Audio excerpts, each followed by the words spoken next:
Hello, welcome to part 2 of this Acura TL Type S build. So far since I've done the brakes, these are how the brakes look like now. They're nice and glassed up, nice. They already been broken in, and this car is stopping amazing. It's stopping really good with these brakes, like way better than the stock brakes that I had on them. Uh, So for today, for an update, I did like one thing off camera. Um, I I actually replaced this license plate bracket here. So in the last video, I had a license plate bracket here, and it just looked really ugly, you know. So I decided to get like a side mount bracket, and if I could show you right here, that's how it looks. That's how it looks like right there. So basically what I did is I had to end up taking this bumper off, and I ended up drilling in the bottom down here on the side down here, just to get this bracket mounted in this corner. And when I took the bumper off, I noticed that there was two clips on the side of the bumper that were broken off. So I ended up fixing them as well. I don't know if you can see that really good. Let me see if I put my light on. And you can't really see it that well. There's one of the tabs, but they're in now. They're totally fixed. And I actually ended up fixing it with a compound. It's called JB Weld. It's a plastic bonder. This stuff is really strong. I use this along with this super weld here, which has this UV light that sets glue in 10 seconds. But I used this first, and then I ended up using this. By the way, I'm at my shop here. This is my shop, my boss's shop. Shout out to my boss. He is letting me use a lift today so I could do the radiator. Today I got a brand new radiator from Denso, which is a really good manufacturer. And today I'm going to be putting this radiator in, and so the first thing I have to, all right, sorry about that, but the first thing uh I have to do is I have to drain the coolant. Now when I did the coolant issue with the check engine light, I ended up replacing the radiator, well, not the radiator, the thermostat, and a temperature sensor, basically. And so today I have to get this old radiator out. I have this fixed panel here. I also fixed this too, with the same stuff, but I might end up replacing it because it still kind of looks ugly. But it was in pieces before, now it's not.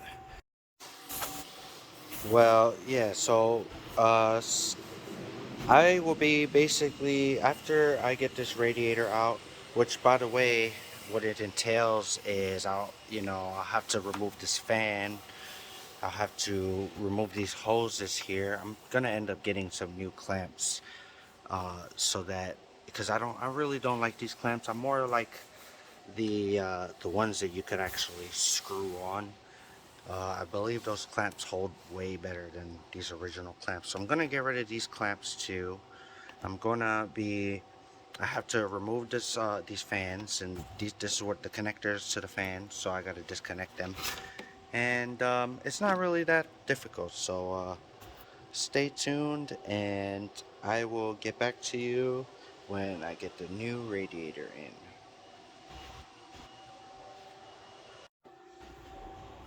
Okay, so far I got one of the fans out, and I got this bucket here. So with this bucket, I'm gonna catch the coolant from the drain here. You just unscrew it and it drains out.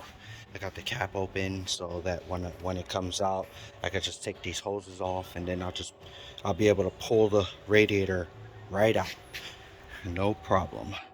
I'm going to end up reusing this sensor here.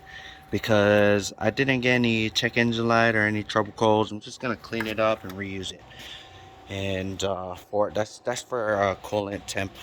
Only the Type S has it. The base model doesn't have it. So I'm just gonna lift this car up a bit. Lift this car up a bit so I could put the bucket under, and then I'm going to drain it from the bottom just a little bit like that. And then I'll just slide this bucket underneath and make sure it's in the right spot so I don't lose any coolant. And then I'm just gonna open this here if it opens up for me. And another thing I usually do is I'll save those drain plugs, because sometimes, you know, you replace a radiator and let's say the drain plugs break, you know, you could just reuse the drain plug that comes off of the old radiator and you'll be fine. So I got this thing here. Let's see what I need. I need this right here. This is a radiator drain plug specifically for those. And what I'm gonna do is I'm gonna end up using, where's my ratchets? I'm gonna end up using my ratchet here, because the drain plug is pretty tight, so I'm not gonna be able to do it by hand. Usually they're pretty loose, but it's not for me. I'm just gonna loosen it with this. You just put this over like so, like this, and you turn it, bam, and it's loose. And now just let this drain in the buckets like this. Once this is completely drained, then I'm going to be removing the hoses, and I'm going to be removing that fan and the radiator, and then swapping the sensor to the new radiator, which is in this box here.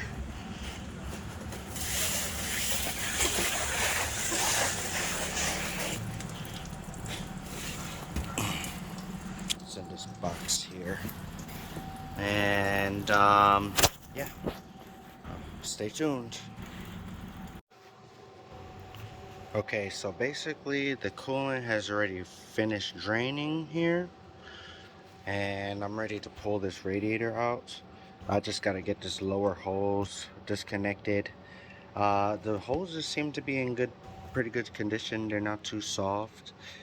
And you know, usually with things like coolant leaks, you'll check the thermostat. You check the thermostat gaskets, make sure that's not leaking in this area, because that's where the thermostat sits. You'll check the heater hoses, where they're in the back over here. As you can see, there's some rubber hoses. Let's see if I can find them. Oh, back there. There's some rubber hoses back, all the way back there. The heater hoses, they go into the cabin underneath to the heater core. You'll check that. Usually those don't leak as much. And obviously the main thing is this radiator, which is leaking. As you can see, there was a leak down here. It's all dry right now, but usually on a hot day it will just start coming out of this end here. And as you can see on the other side, you can see all the dried up coolant right there. So yeah, so basically it's all the coolant's out. I'm gonna go ahead and take this drain plug out, because I like saving these. This is a pretty good condition drain plug right here. I'll just throw it in my box. And the new radiator is going to have a drain plug, so I'm not gonna have to worry about reusing that one. This is the new radiator. If I could find anybody that comments to this, if if I could find like an aftermarket radiator that's completely metal, you know, hit me up in the comments to see if you could, anybody knows anything about that, because I couldn't really find any, and they're really hard to find. But this is where the new sensor is gonna go.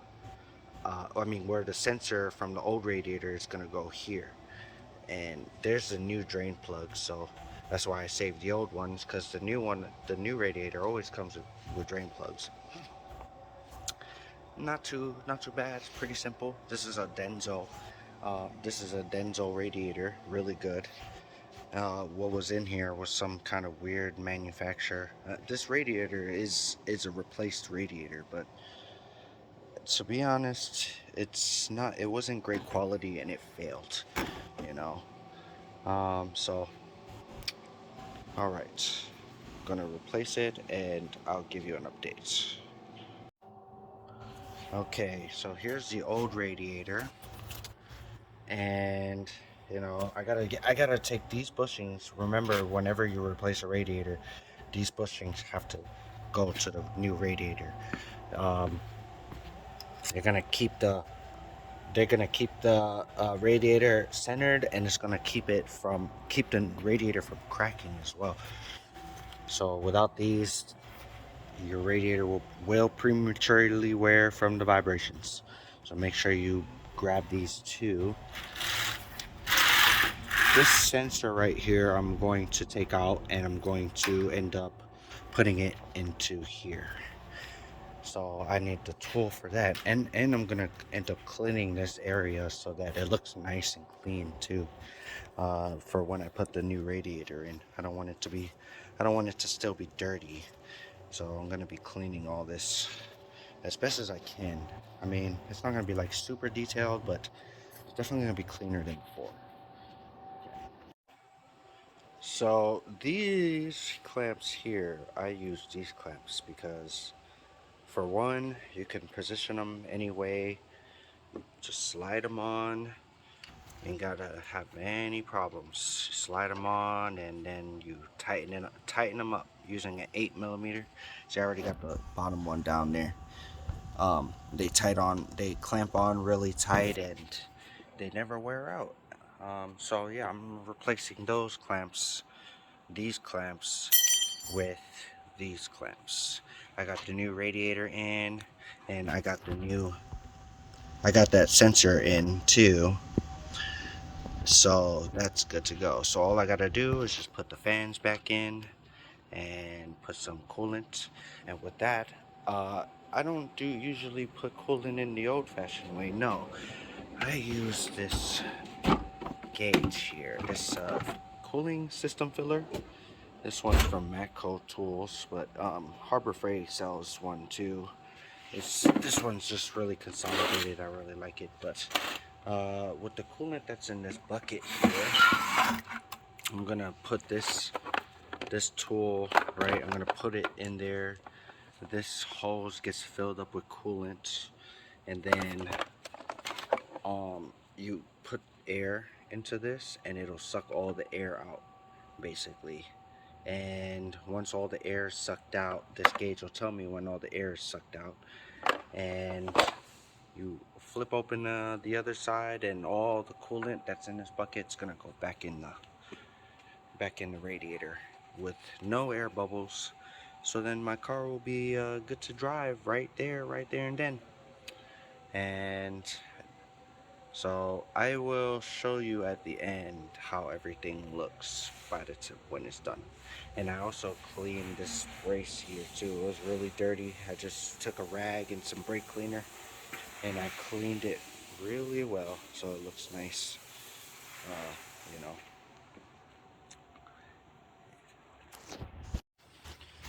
Okay, so I'm gonna show you how this tool works here. So I got the coolant in there. I already purged all the air out of this hose.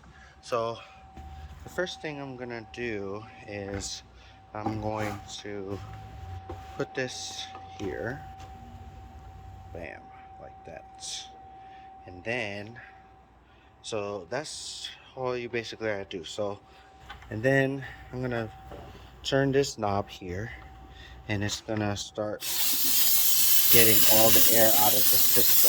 As you can see, the gauge is going up right now. So that shows you that once it's in the green and the needle stops moving, then that's how I know all the air is out of the system. And so I'll just wait a little bit till it's all the way good. Doesn't look like there's no more air coming out. So I'll close this valve here, and then after that I will open this valve here. But before I do that, I gotta make sure, because sometimes this hose here likes to come out, so I gotta make sure it's fully submerged so that it gets all the coolant. And then I'm going to open this valve here.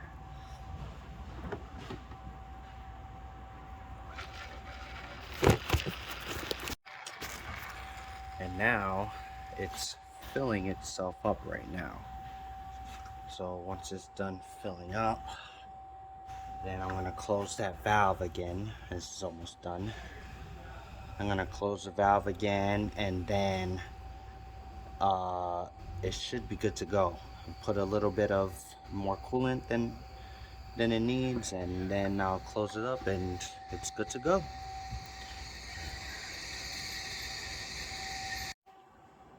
Alright, so I finished putting this radiator on. All I have to do is start it, make sure there's no check engine light. But yeah, I ended up putting like these foam pads and foam pieces in here to keep the radiator from moving a lot, so it's really stable right now.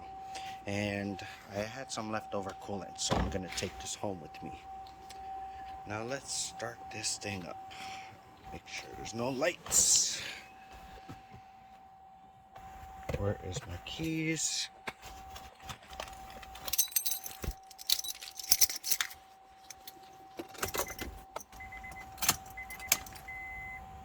Okay, make sure there's no lights. And there is no lights. Everything is working perfectly. And so that will be today. That will be the update for today. Until next time. Next time I think I'm gonna actually really do these motor mounts. It's about due time. They're all cracked and they really need to be replaced. It's affecting how this car shifts. You know, it shifts like it's like the whole engine moves basically. So that'll most likely be the next thing that I replace. Anyways, stay tuned. Thank you for watching my videos. And I really appreciate it. I just like getting this knowledge out. And stay tuned for some more. All right.